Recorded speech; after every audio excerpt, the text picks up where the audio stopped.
Si alguien se piensa que Pedro Sánchez va a poner las cosas fácil y se va a ir, que vaya rehaciendo un poco su reflexión y que vaya dándose cuenta de a quién nos enfrentamos. Vamos a ver, tenemos el verano, ¿vale? No dejan de crecer los casos de corrupción, no dejan de aparecer pruebas evidentes y contundentes de que se llevaban el dinero en obras públicas, de que había una parte que presuntamente acababa en financiación ilegal del partido, de que ha habido negocios con petróleo venezolano, de que ha habido infinidad de personas dentro del partido, llevan 30 cargos imputados del Partido Socialista. ¿Cuál va a ser la respuesta de Pedro Sánchez?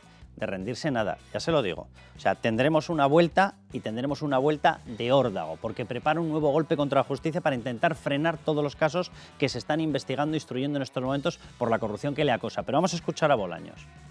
Y quiero también decir algo bien importante para la sociedad española. Pueden estar tranquilos. Ni una sola línea de las reformas de la justicia afecta ni a la independencia judicial ni al Estado de Derecho. Con dos narices, ni una sola línea, no todas. Bueno, vamos a escuchar otro fragmento y les comento lo que de verdad va en ese golpe a la justicia, literalmente. El informe del Estado de Derecho de la Comisión Europea lo que dice es que avala las reformas de la justicia que estamos llevando a cabo y por tanto estoy contento de que la Unión Europea, de que la Comisión Europea diga a la derecha y a la ultraderecha españolas que las reformas de la justicia son necesarias, son urgentes, son imprescindibles para modernizar y para europeizar nuestra justicia y por tanto rumbo a la justicia del siglo XXI. Gracias. Estoy ya de la cantinela de la derecha y la extrema derecha y la ultraderecha. Aquí lo que hay es ultraputeros, o sea, de esos sí que hay ultras, pero por todas partes, y ultrachorizos y ultramangantes, de esos sí que hay ultras. Miren, lo que dice la Comisión Europea es literalmente que en España no se están abordando las reformas necesarias para luchar contra la corrupción. Eso dice. ¿Eso le pone muy contento a Bolaños? Ah, claro, porque él es el que se beneficia de esa estructura, ¿verdad? Y de esa manera él puede seguir con un puesto que ni hubiera soñado en ningún otro país. Bien, vamos a lo que de verdad dice el texto. Prepárense. Entrada de 1000 jueces, los textos, por cierto, de 1000 jueces sustitutos que los van a colar como titulares. ¿Los sustitutos tienen la formación de los actuales? No. ¿Tienen las garantías de independencia de los actuales? No, pues 1000 de esos. Venga, entrada de otros 1000 jueces por el cuarto turno. Repito las mismas preguntas. ¿Tienen la formación y garantías de independencia de los otros? No. Vale, pues eso. Venga, rebaja de la oposición, rebaja del nivel de exigencia de la oposición. ¿Eso te garantiza mejores jueces o peores? ¿Los peores tienen más colocación fuera, en el mercado privado, en caso de que les aprieten las tuercas? Tienen peor. Por tanto, son más vulnerables a las presiones políticas. Respuesta rotunda. Sí, es muy sencillo de entender. Venga, eliminación de la prueba oral. Va dentro de este paquete. Les quitas la prueba oral, que es la más dura. ¿Y qué es lo que ocurre? Sobre todo es la más dura y es en la cual tú tienes que tener una preparación clarísimamente más avanzada. Si les quitas eso, es mucho más fácil, yo ahí lo deslizo, que por ejemplo, con una filtración de las pruebas, en la prueba oral no hay filtración que valga, es un jurado, con la filtración de las pruebas, con la filtración de las respuestas, se pueda superar. Venga, y atención, porque saltamos a todo el resto que es todavía peor. Instrucción en manos de los fiscales. ¿Los fiscales son independientes en España? Respuesta, cuando pueden, porque tiene una dependencia jerárquica de su jefe. ¿Que quién es? El fiscal general del Estado. Fiscal general del Estado que está a un paso del procesamiento en estos momentos. Ya está ordenado el procesamiento y en nada será procesado. Bueno, pues dependen de una persona que podríamos decir que tiene indicios claros de corrupción. Muy bien, ¿son independientes? No. ¿Y a quién se lo quitan? A jueces independientes. Atención a este punto que va relacionado con esto, con la eliminación de la prueba oral y con la rebaja de la oposición. El Centro Público de Formación de Opositores, que va a quedar en manos del Gobierno, en concreto del Ministerio de Justicia, en concreto de Félix Bolaños. Por eso debe estar tan contento él. ¿Qué significa un centro público? ¿Qué hace un centro público de formación? Prepara a los opositores, es decir, conoce a los opositores, es decir, sabe de qué pecojean y también políticamente. Digo, una cosa, si rebajas la oposición, quitas la prueba oral y se les forma aquí, imaginémonos que hay una filtración de las pruebas aquí para determinada gente a los que conocen. ¿Acaso no se puede meter a jueces o a personas para que sean jueces totalmente politizados y conociendo perfectamente con qué perfil político entran?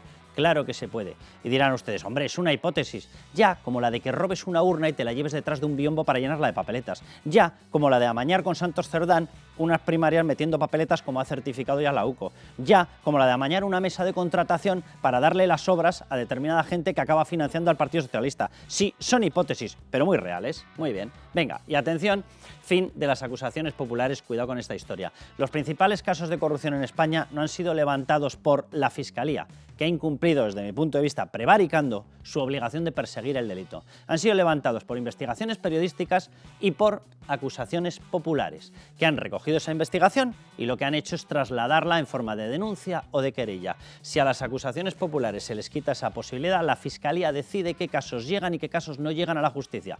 ¿Ustedes se creen que la Fiscalía de quien depende va a apostar por perseguir la corrupción del Partido Socialista? ¿Se lo creen? Porque yo no.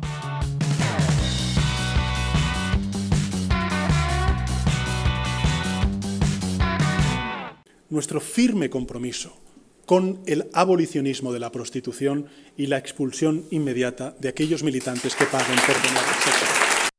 Pues debe ser abolición por agotamiento. Vamos a hablar de las saunas del entorno familiar, saunas gay y prostíbulos, ¿vale? Puticlubs, ¿vale? Porque resulta que la familia de Begoña Gómez, en concreto Sabiniano, su padre y su hermano, pues se dedicaban a este negocio. Bien, ¿se dedicaban solo ellos? Bueno, pues hay determinados testigos que están diciendo que Begoña Gómez tuvo un papel activo. Lo digo como es, han salido ya en el programa de Antonio Naranjo, por ejemplo, en Telemadrid, y alguno de ellos poniendo su voz por delante y diciendo, mire, no quiero dar mi nombre, pero evidentemente la producción del programa sí se lo dio, y esta persona es, y tenía nombres y apellidos, y estaba identificada, y dijo, es que Begoña Gómez era la que recogía la caja, lo metía en un sobre y luego lo dejaba en la puerta de determinadas habitaciones de las chicas. ¿Por qué de las chicas? Porque ahora parece que el Partido Socialista quiere decirnos que este tipo de negocio, de historias, son buenas si les pueden llamar sauna gay. Y todos tenemos que decir, si es en el mundo gay, no hay prostitución. En el mundo gay hay prostitución exactamente igual que en todo el resto. De hecho, noticia para los defensores, como yo, de la igualdad plena, ¿vale? Porque es igualdad plena, puede haber prostitutas en el mundo heterosexual y puede haber prostitutos chaperos en el mundo gay, obviamente, pedazo exclusivo que acabamos de dar, ¿verdad? Bien, pues ahora parece que le quieren correr una especie de velo sobre el tema de no, eran centros de contactos gay. Pues lo que dice la gente que trabajaba allí es que sí, alguno iría para un centro de contacto gay, pero que había otros que iban por prostitución. Y de hecho lo que dice Villarejo en algunos de sus audios, sí, sé perfectamente que Villarejo tiene la credibilidad que tiene, pero es que los primeros que lo han utilizado para lanzar dardos contra la derecha han sido desde la izquierda, ahora ya no valen. Las grabaciones valían si iban para aquí, pero no valían si iban para allá. Bueno, pues valen en las dos direcciones o no valen en ninguna. Y Villarejo aseguraba que había un pacto para grabar en la sauna Adán porque había mucho contacto de políticos y había prostitución con políticos. Y que una de las condiciones que era grabar a cambio de dejarles hacer determinadas cosas. Y, por ejemplo, Lucía Echevarría ya ha testificado o ya ha dicho que una de sus personas, que era uno de sus amigos, allí consumía droga y consumía prostitución.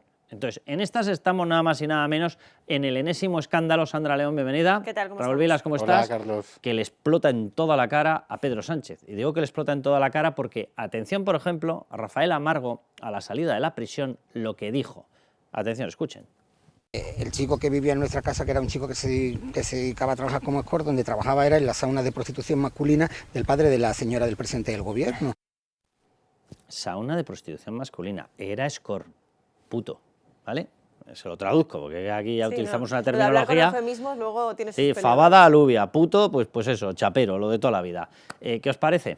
Bueno, pues yo creo que es que todos los testimonios que están saliendo van en la misma dirección, ¿no? Y el Partido Socialista puede decir lo que quiera, pero a mí me parece de una hipocresía tremenda pues escuchar al presidente del gobierno hablar de abolir la prostitución y que ahora sea su medida estrella, pero me parece casi peor, bueno, los palmeros, ¿no? Que están ahí detrás y que le aplauden, le ríen las gracias cuando estamos hablando de un señor que, como bien ha dicho el Partido Popular, que por fin se ha quitado los complejos de encima, pues se ha beneficiado a título lucrativo de todos los negocios de su suegro, ¿no? Bueno, pues ahí están todos los datos y, como tú bien dices, pueden hablar de saunas, pueden hablar de lo que quieras, pero también había prostíbulos propiamente dichos y, aparte, en esas saunas, como bien ha dicho Rafael Amargo, como bien ha contado Lucía Echevarría, como ha hablado el extrabajador de seguridad que ha entrado en Telemadrid, otros trabajadores y demás, efectivamente ahí en esas saunas también se ejercía la prostitución, tanto femenina primero como masculina después, una vez que pues, Chueca empieza a convertirse en lo que es hoy.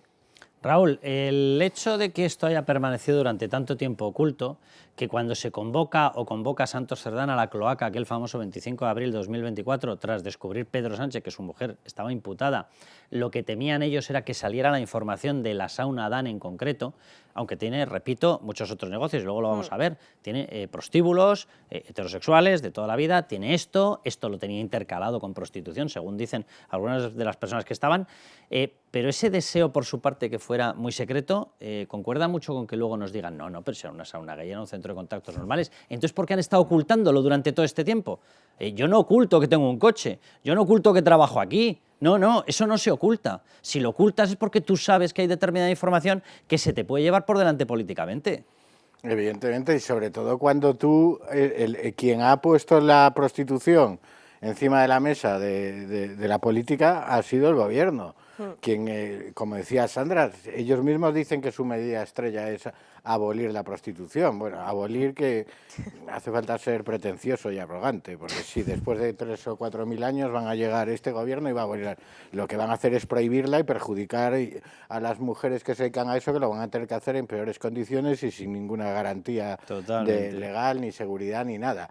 Pero la cuestión es que incluso no hubiese tenido necesidad de ocultarlo, porque sería irrelevante si no utilizase este asunto de manera política por la cuestión feminista, y también ahora una sobreactuación evidente para tapar o para compensar el escándalo que ha supuesto los audios de Ábalos, de Koldo y compañía, repartiéndose prostitutas como si fuesen ganado, hablando de las mujeres como hablaban. Entonces ahora tenemos que sobreactuar y demostrar que estamos más en contra de la prostitución que nadie. Y claro, tú no puedes estar así cuando tu patrimonio, porque el patrimonio es de ambos, del matrimonio, en buena parte procede de ese negocio que tú estás demonizando y diciendo que es la cuestión prácticamente más execrable moralmente, y resulta que tú tienes el un casoplón en Pozuelo. Exacto. Y bastantes más propiedades gracias a eso. El matrimonio estuvo viviendo... Entonces, claro.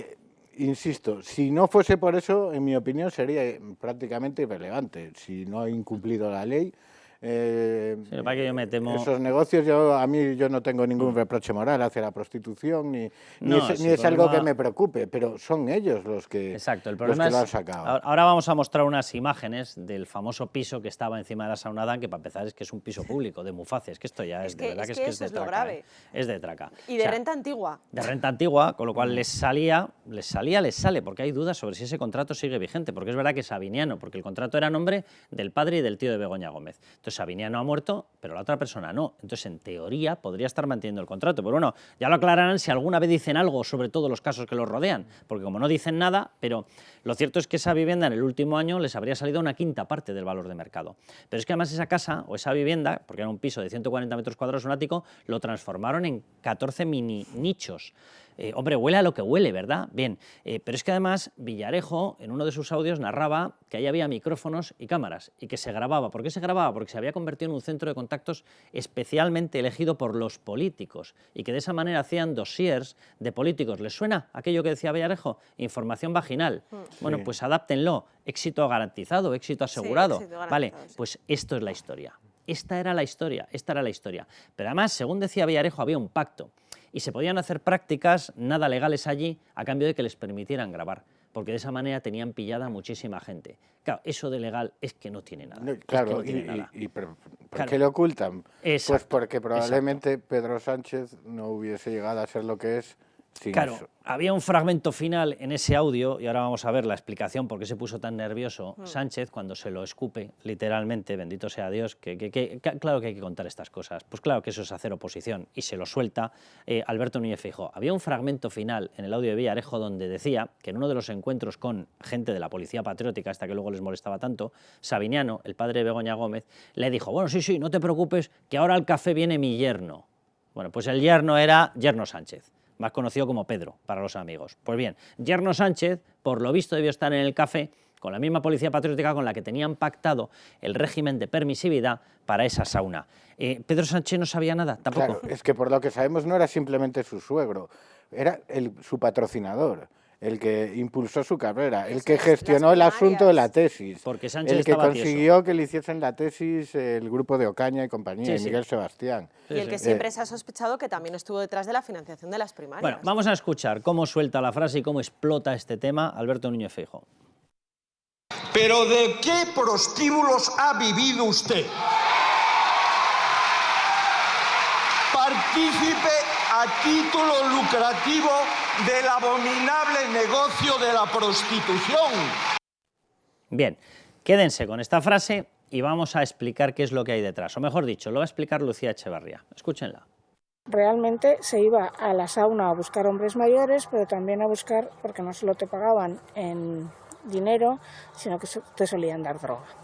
Lo que este chico nos contaba es que aparte de funcionar como una sauna gay normal en la que tú vas, ligas con alguien y acuerdas lo que sea, había pisos más arriba y había reservados, que eran reservados para clientes especiales.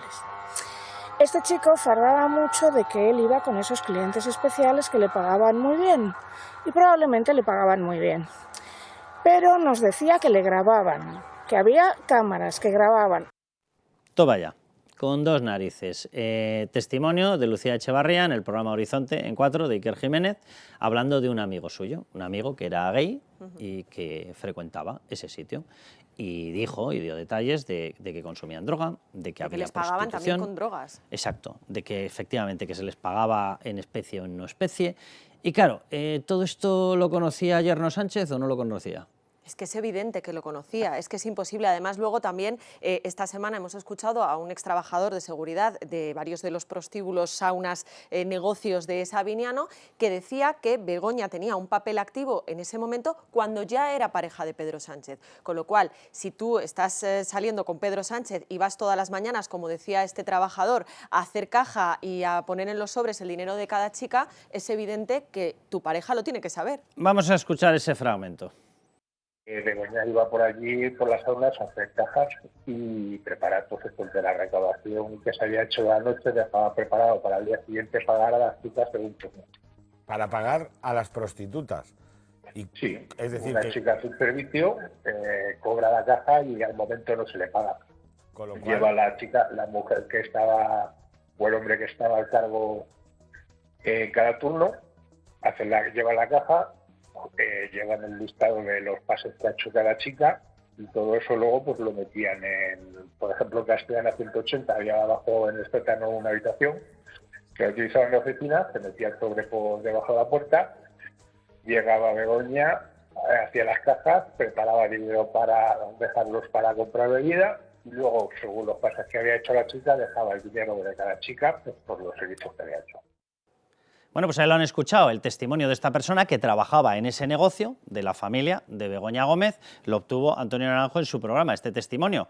Déjenme que les haga un repaso de hasta dónde llegaba el negocio, porque claro, está diciendo el Partido Socialista, sois homófobos, sois homófobos. Yo, de verdad, en la historia de la humanidad no he habido cosa más homófoba que el socialismo / comunismo. Era el que metía a los homosexuales en Cuba en campos de concentración y ponía arriba unos carteles que ponía el trabajo para hombres. O sea, váyanse a darle lecciones de aceptación de libertades a su tía, la del pueblo. Esto no es una cuestión de homosexualidad o heterosexualidad, esto es una cuestión de que había una persona que tenía un negocio de explotación sexual de gente. Esta es la historia, déjenme de majaderías, ¿vale? Venga, a partir de ahí, vamos a hacer el repaso del mapa. Bien, Sauna Princesa, o sea, fíjense en el imperio, emporio o cada uno que le llame como quiera, ¿vale? Lo digo porque estos negocios, y sobre todo en aquella época, no sé, o esta era la excepción súper maravillosa, o iban todos en dinero B. Todos, ¿vale? Venga, Sauna Princesa en Mártires de Alcalá 4, Sauna Adán, la más famosa en San Bernardo, Sauna Azul, Concepción Arenal 4, por cierto, la de Sauna Adán encima con el piso. Un piso por el que este mismo testimonio que obtenía Antonio Naranjo aseguraba que en ese piso primero se albergó a señoritas o a chicas o a cada uno que lo llame como quiera del resto de prostíbulos, que luego ejercieron prostitución también en ello y que luego de los que subían con prostitutos, chaperos o no chaperos o de contactos, subían arriba en la tercera fase y también lo utilizaron para terminar ahí el acto sexual. O sea, tócate las narices con el merengue que tenían montado. Venga, vamos con la siguiente diapositiva porque la cosa va a llegar hasta 10. Los que tenemos localizados, hay fuentes que hablan de 17, ¿vale? Prostíbulos o saunas. Sauna Roses Girls. Yo esto, no sé, le llaman sauna y luego se llama girls. A mí o me lo explica Sabiñano o vamos a tener un problema para entenderlo. Venga, Sauna Privet 49, Sauna Maica. Atención que seguimos, vamos para bingo, porque creo que empezamos ya, efectivamente, con los que son prostíbulos declarados. Club Kilómetro 80, prostíbulo tal cual. Club Sala Olimpo, prostíbulo en Segovia. Lo de Olimpo, no sé, deben tener una afición, porque también aparecía en Pamplona un Olimpo que era donde tenía a Nicoleta Coldo García Izaguirre. No sé, la imaginación para los nombres Les debe flojear. Deben tener más imaginación para otro tipo de cosas. Venga, Club Dulcinea, ala, ya empezamos aquí con la literatura, venga. Y Club Arcadia. Bueno, se lo pueden imaginar, clubes de carretera, sórdidos de narices. Vamos a ver, todos estos sitios la policía los chequea. ¿Por qué? Porque puede ser un club, una whiskería, como le llaman. Bueno, sí, si te lo quieres creer, pero normalmente, ¿qué ocurría en esos? Pues un trato degradante para mujeres, a lo mejor personas inmigrantes, digo a lo mejor, no estoy diciendo que lo hubiera porque no lo sé, pero a lo mejor personas que estaban en situación de trata, que eso no es la prostitución. Si tú eliges libremente la prostitución, allá cada uno. Pero la trata es otra cosa, la esclavitud es otra cosa, que te retiren el pasaporte y que te tengan metida en una habitación, eso es otra cosa. Y a mí me encantaría que alguien hubiese hecho una investigación de estos negocios. Me encantaría. Hay que recordar que en uno de los prostíbulos, concretamente en el kilómetro 80, realmente sí hay ahí un problema grave porque una de las chicas, que es una rumana, llama a la embajada y dice que efectivamente allí están explotándola. Claro. Y hay una sospecha de trata. Entonces eso llega a juicio y hay una sentencia que se llega a condenar a los responsables y en este caso también al responsable, a uno de los encargados del puticlub. Es que hay muchísimos testimonios, operaciones policiales que confirman que normalmente en este tipo de clubs de carretera es donde hay mujeres contra su voluntad, como tú has explicado, se les retira el pasaporte, muchas veces se les engaña, son pues incluso ahora en el país de origen, latinoamericanas, que se les dice que van a venir a cuidar a gente mayor o hacer labores del hogar, y cuando llegan aquí se les retira el pasaporte, se les manda a un club de este estilo y allí se En quedan. este caso, en determinadas y encima ocasiones contraen una deuda que les dicen tienes que trabajar y hasta que puedas pagar esta deuda. Incluso no te se ha utilizado tema de adicciones a drogas para tenerlas controladas. Eso también. O sea, son ambientes y antros sórdidos de narices. Yo te llevo a España por 5.000 euros y ahora tú tienes que trabajar aquí hasta que me pagues los 5.000 euros y no te doy el pasaporte. En el caso de la rumana, que yo digo, en el prostíbulo de Ituero y Lama, al encargado del prostíbulo se le llegó a condenar por coaccionar a la mujer a ejercer la prostitución. Ese fue en el kilómetro 80. En el kilómetro 80. Y era del negocio ya en aquella época. Claro, era del negocio. O sea, era un empleado, el que se condena es un empleado de la familia. Pues muy bien. Lo que están viendo son las fotografías, esto es el ático del piso que estaba encima de la Sauna Dan, un ático con una valoración muy elevada por la zona, porque es un ático, porque era grande, de 140 metros cuadrados, pero que, pese a ser un piso público de Muface, asignado a ellos, habían tenido permiso para reconvertirlo, lo habían reconvertido en semejante porquería. Porque un piso es un piso, con su cocina, con su salón, con sus baños. Bueno, pues lo habían reconvertido en esta porquería, que son una especie de nichos pequeñitos, donde iban, pues lógicamente a lo que iban, porque yo no me imagino aquí otra cosa. O sea, no sé qué vida familiar haces tú en esto. 140 metros lo reconvirtieron en 14 habitaciones. Ahí están viendo el aspecto de esto, no puede ser más lúgubre, más sórdido, más asqueroso, pero claro, depende del ambiente en el que estés. Y las habitaciones eran así. Esta era la recepción. Claro, esta es una especie de recepción que, si se fijan, tiene arriba la distribución hacia habitación 4 y tiene el número puesto. Habitación 3, habitación 2. ¿Esto es una casa? No, esto no es una casa, ¿verdad? Pues les dieron permiso para transformar un piso que es un piso de propiedad pública. Y tuvieron permiso para hacer esta cosa. Bueno, pues ahí lo han estado teniendo. Y no se podía hablar de esto porque es que era tabú. ¿Pero cómo que es tabú? ¿Pero cómo que es tabú? O sea, el Partido Socialista le acusó al Partido Popular y, de hecho, oye, le acusó y hubo una sentencia que lo dijo así. En la audiencia, Gürtel Majadahonda, el caso Gürtel Majadahonda, y en aquella ocasión se dijo que había tenido un beneficio y fue condenado por responsabilidad civil a título lucrativo. ¿Por qué? Por beneficiarse de un dinero procedente de, en ese caso, delito confirmado. Aquí lo que se está pidiendo es que se haga la investigación de si Pedro Sánchez y su mujer, que vivieron 15 años en una casa puesta por Sabiniano y que ni siquiera homologó, ni siquiera regularizó la donación, estuvieron viviendo, pues obviamente, si era de Sabiniano, de los negocios de Sabiniano. Y el señor que nos da lecciones de feminismo a todos los demás, resulta que estuvo viviendo en un piso pagado con el dinero de esto. Pero es que además se le está pidiendo lo mismo que se le pide a todos los políticos hoy en día. Ya sabemos que hay mucha gente que tiene un patrimonio elevado y carreras brillantes que ya están renunciando a ir a la política porque te someten a ese escrutinio, ahí, sí. Tienes que hacer casi un striptease de todo tu patrimonio, pero todos los diputados están obligados a hacer una declaración de bienes y si tienen un patrimonio elevado tienen que explicar de dónde procede. ¿Por qué Pedro Sánchez no va a tener que explicar de dónde procede su patrimonio? Y luego la doble vara de medir, que cuando es Ayuso sí, y cuando nos importa todo lo que haga su novio, y cuando es Pedro Sánchez entonces no. No se puede cruzar la línea familiar familiar, a menos que la línea familiar tenga Sea la de prostíbulos. Pero Una que gran en norma. ya termino. El patrimonio es de Pedro Sánchez, Sí. no de su familia, es suyo. Bueno, vamos a irnos al siguiente bloque. Si este les ha dejado así turulatos, pues vámonos al siguiente, porque una de las personas que estaba en la cloaca, un empresario con el que contactaron para obtener información para acabar con la juez Viedma, resulta que ha cantado en Libertad Digital, y en una entrevista en exclusiva para Libertad Digital, para este medio, pues ha dicho que el que estaba al frente de todo era un tal Pedro Sánchez.